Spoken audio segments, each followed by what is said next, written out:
గురుభ్యో నమః.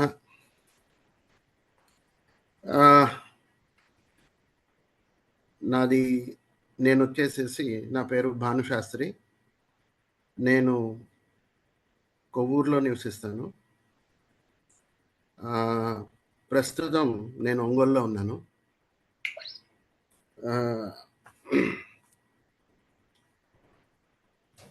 ఈ సంయమలో L1 సంయమ, L2 సంయమ.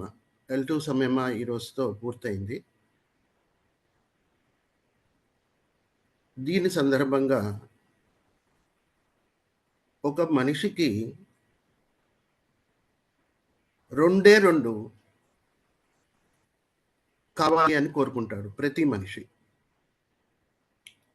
అది మొదటిది ఆరోగ్యం, రెండోది ఆనందం. ఈ రెండు కూడాను హిందూ చైతన్య ఈ దీంట్లో వీళ్ళిచ్చే కోచింగ్లో, గురువుగారు ఇచ్చే కోచింగ్లో మనకు పూర్తవుతాయి. ఆరోగ్యం కావాలంటే మీకు L1 సంయమా నుంచి ఆరోగ్యాన్ని సమకూరుస్తుంది. ఆ తర్వాత ఆనందం కావాలంటే కాస్త కృషి చేయాలి. అది L2 సంయమాలో, లెవెల్ 2లో సత్యనిష్ట సంయమ దీంట్లో అందుతుంది. ఇప్పుడు చాలామంది ఈరోజు ఫీడ్బ్యాక్స్ ఇచ్చారు. చూడండి, ఆనందం, ఈ ఆనందాన్ని నేను కూడా విన్నాను ఫీడ్బ్యాక్స్. ఈ ఆనందం బాగా నాకు నా మనస్సుకి ఎలా ఉంటుంది అనేది మనం తెలుసుకోవాలంటే పుష్ప అమరేందర్ గారు, వైశాలి గారు, కవిత గారు, ఇప్పుడే ప్రస్తుతం నాకంటే ముందర మాట్లాడిన బాబా జోమా, వీళ్ళవి ఫీడ్బ్యాక్స్ ఎంత ఆనందాన్ని, మనకు ఆనందం కలిగింది, వాళ్ళు కూడా ఎంత ఆనందాన్ని పొందారో మనకు తెలుస్తుంది ఈ ఫీడ్బ్యాక్స్ ద్వారా. సో ఇదే మనకు ప్రూఫ్ ఏంటంటే ఈ సంయమాలు చేసిన దానివల్ల మనము ఆనందాన్ని, ఆరోగ్యాన్ని సంపాదించుకోగలుగుతాం. గురువు గారి మనకిచ్చే కోచింగ్ ద్వారా మనము ఇవన్నీ పొందగలుగుతాం. ఇకపోతే సత్యనిష్ట. సత్యనిష్టలో ఏ రోజైతే సత్యనిష్ట ప్రారంభమైందో నా క్లాసులో ఎంతమంది అయితే ఉన్నారో వాళ్ళందరికీ బాగా నేను భానుశాస్త్రి పరిచయిస్తుండే. వాళ్ళందరికీ కూడా తెలిసే ఉంటుంది. ఫస్ట్ లెవెల్లో నేను చాలా హైపర్ యాక్టివ్గా ఉండేవాడిని. L2లో నేను గురుగారిని ఎలాంటి ప్రశ్నలు వేయలేదు. చాలా నాకు తెలిసి ఒకటి రెండు వేసి ఉండొచ్చు అంతే. ఫస్ట్ లెవెల్లో ప్రతిరోజు నేను గురుగారిని ప్రశ్న అడిగేవాడిని. సో ఈ సత్యనిష్ట ఏదైతే ప్రారంభమైందో ఆ రోజు నుంచి వాక్కు కంట్రోల్లోకి వచ్చింది. ఎందుకంటే ఈ సత్యనిష్ట చేయాలంటే వాక్కుని కంట్రోల్లో పెట్టుకోవాలి. అది ఉందంటే ఆటోమేటిక్గా గురువుగారు చెప్పిన 6 పాయింట్స్ ఆటోమేటిక్గా ఒకటి తర్వాత ఒకటి లైన్లోకి వస్తాయి. ఇది నేను తెలుసుకోగలిగాను. ఇప్పుడు L1 చేయడం అందరూ ఆరోగ్యవంతులు అవుతారు. కానీ L2కొచ్చేసరికి ఆనందం వరకే మనం ఇప్పుడు దానికి ప్రయత్నం చేస్తున్నాం. ఈ ప్రయత్నము నిరంతర సాధన చేస్తే గాని పరమానందానికి చేరు.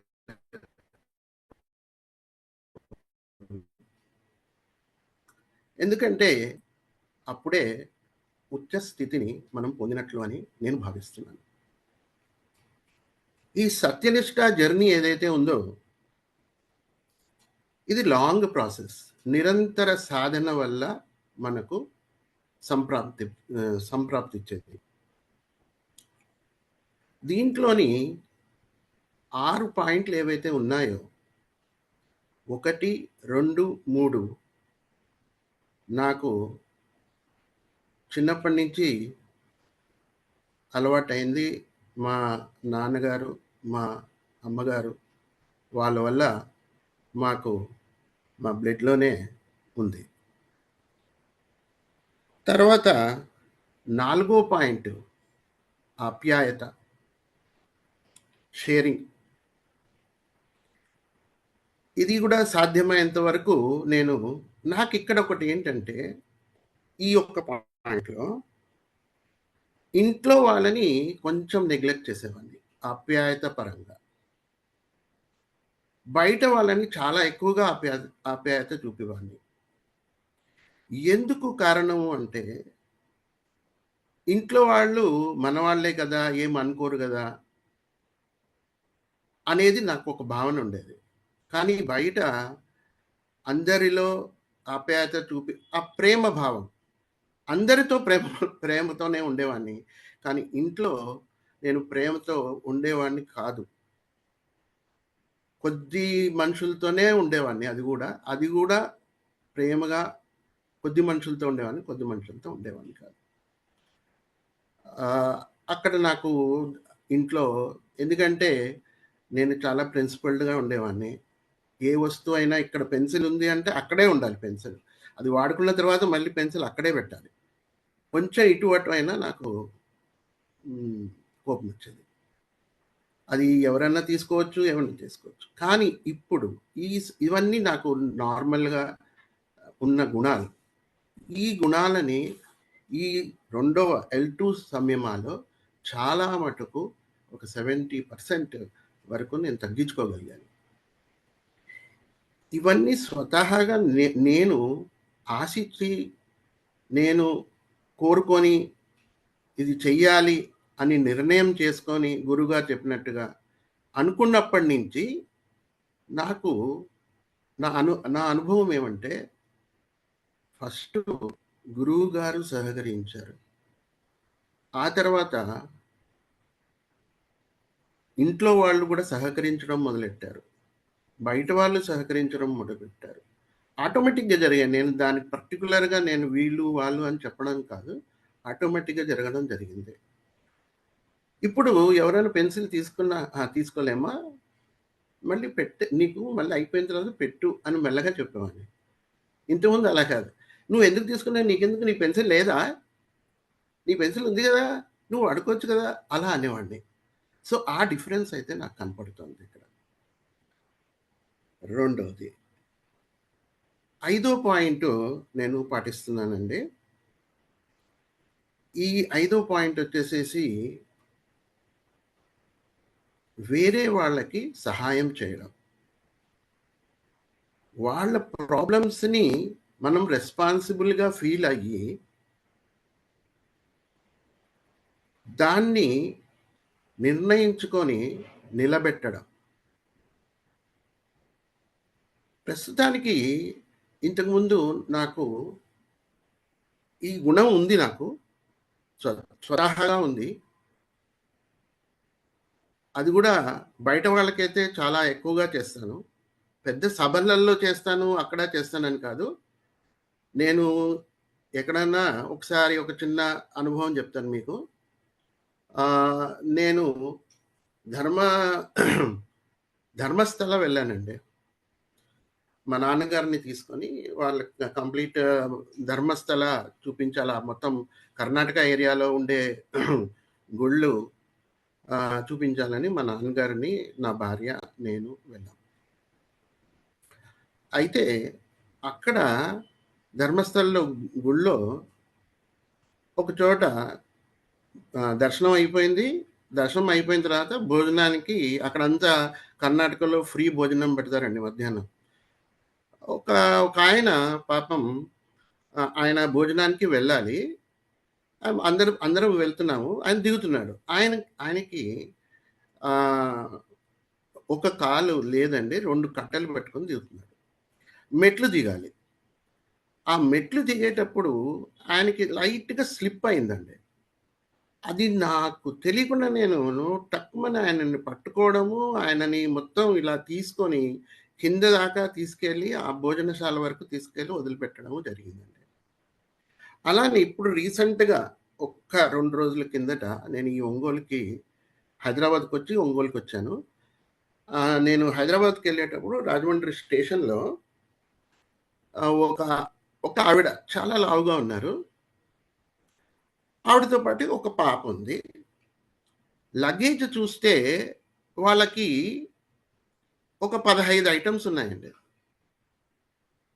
ఆ 15 ఐటెమ్స్ పెట్టుకొని సడెన్‌గా అది ఫస్ట్ ప్లాట్‌ఫార్మ్‌లో రావాల్సిన ట్రైను వాళ్ళకి సెకండ్ ప్లాట్‌ఫార్మ్‌లో ఆన్ ద స్పాట్ అనౌన్స్ చేశారు. అది మెట్లెక్కి వెళ్ళాలండి. ఇంకొకటి అక్కడ ఎక్స్‌కలేటర్ గూడా ఉంది. ఎక్స్‌కలేటర్ గూడా వెళ్ళొచ్చు. పాపం అంత లావుడామె. ఆ ఆ పాప ఒక 20 ఇయర్స్ ఉంటాయండి. వాళ్ళిద్దరే వెళ్తున్నారు. ఎవరు లేరు సహాయానికి. 15 15 ఉరువులున్నాయి. అవి తీసుకొని పాపం వాళ్ళు దాటాలంటే ఎంత కష్టం అనేది ఆ క్షణంలో నాకనిపిచ్చి, ముందు ఆవిడని పైకెక్కించి ఎక్స్‌కలేటర్‌లతో ఇమ్మీడియేట్‌గా ఆవిడ మళ్ళీ అటు సైడ్‌కి పంపించి, ఆ తర్వాత ఆ అమ్మాయి దగ్గరికి వెళ్ళి ఒక 4, 5 2 రౌండ్లుగా ఆ సామాన్ని నేను చేర్చడం జరిగింది. సో, ఈ విధంగా నేను ఈ ఐదోది చేయడానికి ప్రయత్నం చేస్తున్నాను. నాకు అవకాశం దొరికినప్పుడల్లా ఆ అవకాశాన్ని వినియోగించుకుంటున్నాను. అలానే ఇప్పుడు గూడా నాది కొవ్వూరు. ఓకే. కొవ్వూరు నేను అక్కడి నుంచే ప్రతిసారి నేను సంయమాలన్నీ అక్కడి నుంచే చేస్తాను. ఇక్కడికి నేను ఒంగోలుకొచ్చాను. ఇది గూడా ఎందుకు వచ్చాను అంటే, ఇది గూడా సత్యనిష్టలో ఒక ప్రయత్నమే. మా మేనమామ గారు కైలాస పర్వతము తర్వాత అది దర్శనం చేసుకోవడానికి వాళ్ళిద్దరూ మా మేనమామ, అత్త ఇద్దరు వెళ్తున్నారు. అయితే ఇక్కడ మా అమ్మమ్మ గారు ఉన్నారు. ఆవిడకి 96 ఇయర్స్. ఓకే. ఆవిడని చూసుకోవడానికి ఎవ్వరూ లేరు ఇక్కడ. పాపం ఆయన ఎన్నో ప్రయత్నాలు చేశాడు. అది కుదరలేదు. సో, మొన్న మా ఫంక్షన్‌లో ఆయన నాతో చెప్పుకుంటే నేను కమిట్ అయ్యాను. నేను వస్తాను, నేనే ఉంటాను అని. "అరే! 15 రోజులు, 20 రోజులు పడుతుంది నువ్వెందుకు" అన్నారు. అంటే, "పర్వాలేదు మామ నేనొస్తాను, నేనొచ్చి చేస్తాను" అని చెప్పి నేను, మా మదరు ఇద్దరం ఇక్కడ వచ్చి ఉంటున్నామనమాట. సో, ఆవిడకి ఏమేం కావాలి, ఏంటి ఇదంతా మా అమ్మ ఆటోమేటిక్‌గా మా అమ్మగారు గూడా నాకు సహకరించడం మొదలెట్టారు. ఓకే. సో, దానివల్ల నేనదే అనుకున్నాను. ఇదంతా శివానుగ్రహము, తర్వాత గురువుగారు ఇచ్చిన శక్తి. ఇది దీంట్లో ఎన్నో మనకి డౌట్‌లొస్తాయి. ఎన్నో ఈ సాధన చేయాలంటే అది కూడా సాధన అంటే మామూలు సాధన కాదు. పర్ఫెక్షన్ తెచ్చుకోవాలి. పర్ఫెక్షన్ తెచ్చుకోవడానికి చాలా కష్టమండి. చాలా ప్రతి పాయింట్‌ని మీరు ఆలోచించకపోతే అక్కడ మీకు ఆ సాధన పూర్తి కాదు. తర్వాత నేను దీంతో పాటి ప్రాణ సంయమ, గణపతి సంయమ కూడా చేయడం జరిగింది. ఈ 2 ద్వారా కూడా చాలా విషయాలు గురువుగారి దగ్గర నుంచి నేర్చుకోవడం జరిగింది. ఇకపోతే గ్రహణం. 7వ తారీఖు జరిగిన గ్రహణంలో సాయంత్రం శక్తిపాతం ఇస్తారు గురువుగారు అనేది కన్ఫర్మ్ కాలేదు. సరే 9 గంటలకు అయితే నా అనుష్ఠానాలు, నా కథ అవన్నీ చాలా ఉంటాయి. అవన్నీ అందులో గ్రహణం కాబట్టి నేను చాలా కొంచెం ఇంకా అదేమి విడుపు స్నానం, పట్టు స్నానాలు ఇవన్నీ ఉంటాయి. ఇవన్నిటితో కలుపుకొని 9 గంటలకే గురువుగారు సత్సంగం మొదలెట్టారు.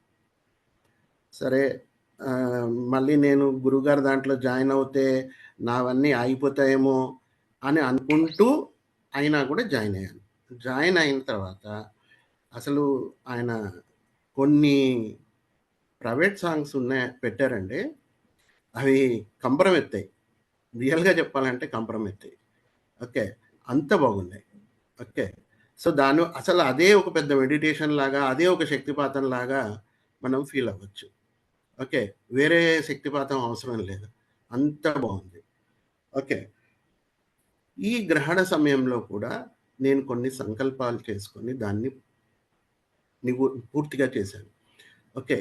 సో, ఇక్కడ నాకు అమ్మవారి కటాక్షం, ఆమె నాతో ఉన్న ఫీలింగు మెల్లమెల్లగా కలగాలని చెప్పి ఆమెను కోరుకుంటున్నాను. దీనికి నేను దశముద్రలు కూడా నేర్చుకోవడం జరిగింది. నాకు ఇంతవరకు అసలు ముద్రలు ఏంటి అనేది కూడా తెలీదు. ఇప్పుడు ఈ శ్రీ విద్యా దశముద్రలు అని చెప్పి ఆ దశముద్రలను కూడా నేను నేర్చుకొని అమ్మవారితో దగ్గరగా ఉండాలనే ఉద్దేశంతో నేను అది సంకల్పించుకొని చేస్తున్నానండి. ఇది సత్యనిష్టలో నేను ఇప్పటిదాకా చేస్తున్నది. ఇంకా ఫ్యూచర్‌లో కూడా ఇది ఇలానే శివానుగ్రహంతో అమ్మవారి పరాశక్తి అమ్మవారు దయతో, ప్రేమతో నన్ను ఆదరిస్తే